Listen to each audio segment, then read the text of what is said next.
So let's start with introduction to arrays. Okay, so what's an array? Array are used to store and manage many values of the same data types like integer, floats, characters, and they also help us to organize data properly and also have memory space because all the values are stored together.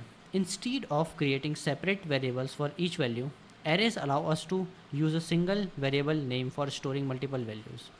This reduces confusion and makes the program cleaner and easier to manage.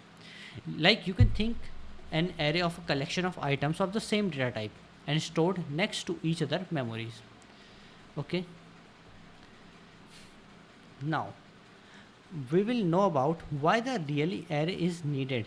For example, suppose we need to store the marks of 100 students. If we don't use arrays, we will have to create 100 different variables, which is not practical at all. That's why arrays solve this problem by allowing us to store all the values using a single variable name and accessing them using an index. Okay.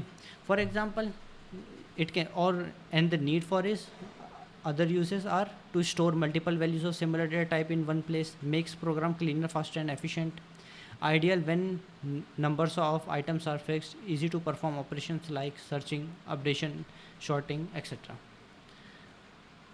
Okay, now let's learn about representation, declaration, and accessing of arrays. Okay, arrays store multiple values of the same data type and they are placed in contiguous memory locations. This makes it easy and fast to access each element by its index. Okay, before we use an array, we must declare it properly, and the syntax is data type, array name, array size, element 1, element 2. Okay, so here you will insert a data type. It can be of int, it can be of char, it can be of bool.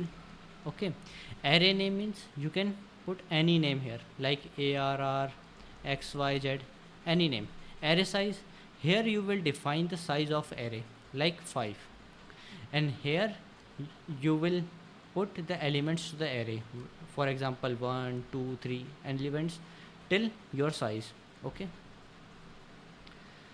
now for example you can see here it's integer array 5 which declares an array of space 5.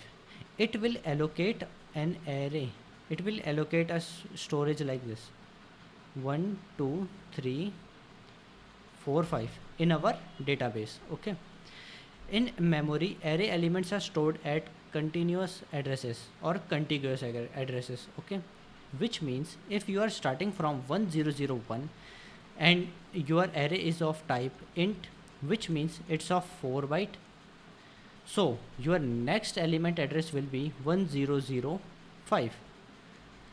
Okay, and to access or modify array elements we use loops, as direct access to all elements as once is not possible, because here it want to say that like you have an array of 1 2 3 up to 100. Okay, so it will start from 90 to 99. If we are accessing elements like arr 98 or arr 97, it will take a lot of time. That's why we use a loop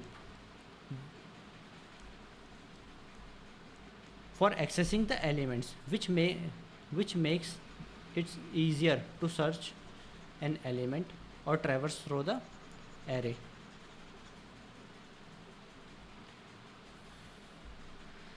Now, in the next part, we will learn about some operations of arrays